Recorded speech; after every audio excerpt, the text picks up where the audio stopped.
And the big thing I want you to know is that perfection is not a prerequisite for impact.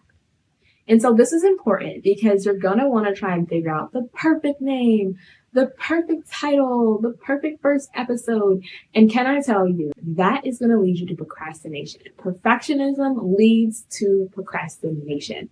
I've been there. I've helped clients overcome it. It just is not a prerequisite for impact. You're not starting your podcast to be seen as a super dynamic, perfect person, because honestly, we don't relate to perfection. I don't know anyone who can feel incredibly connected to someone who has it all together all the time. The people who are human, who have highs and lows, that is a relatable person. And people that we can relate to are people that can make an impact in our lives.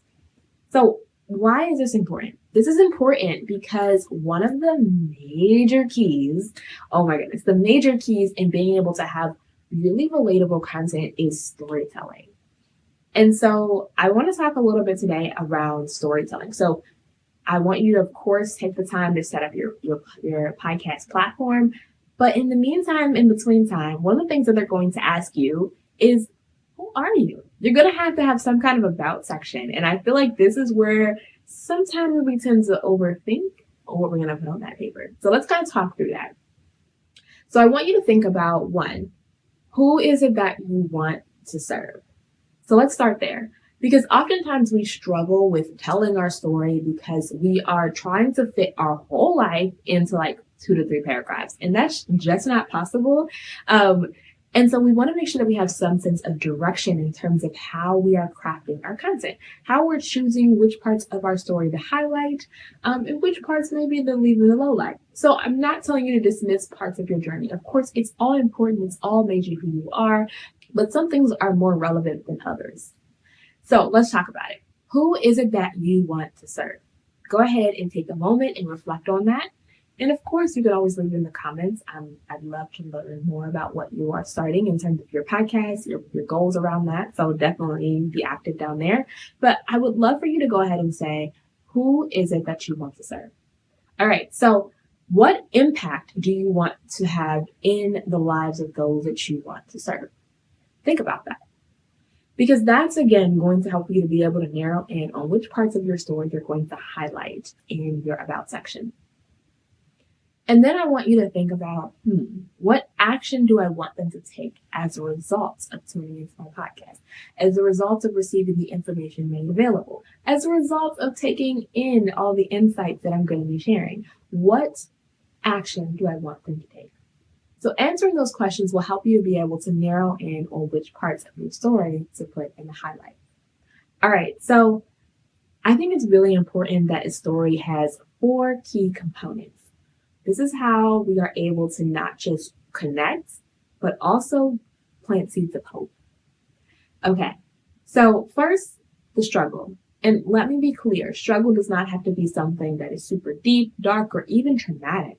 We all have experienced some level of high and low.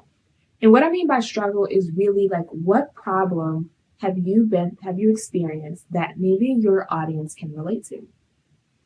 It could be as simple as, before learning how to use social media, I had a problem with, connecting and reaching enough people online, right? That's not super like, oh, goodness, my life, but it's a relatable struggle. You see what I mean? So, and if it is something that's a little bit deeper, that's totally fine. But I know that oftentimes people kind of struggle with, well, I didn't go through anything that was life altering. So think about it in that sense. All right, so what was the problem that your current audience is currently facing, and how can you relate to that? All right, once you've identified that, you're going to want to also talk about the search. And now this part is really important. So the search was really like, what did you try before you decided to the search is, what did you try before you found the solution that you are searching for and now offering to the community, right?